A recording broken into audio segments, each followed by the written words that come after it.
If you are using Windows for the first time and you don't know how to download applications, this video is for you.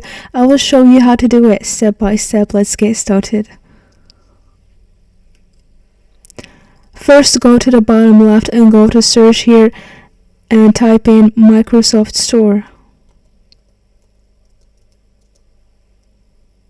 Then click here to open Microsoft Store so you can search for the application that you want to download. There are many options here.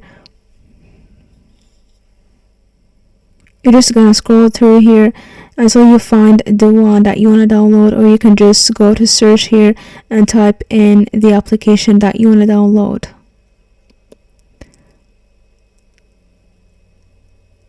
Let's say, for example, you want to download TikTok here. You're just gonna click on it, then click on Get here. Click on Get. You're just gonna need to wait for the installation until it's complete. Then you're gonna click on Open. That's gonna be here. If you found this helpful, drop a like and subscribe. Thank you for watching. See you next video.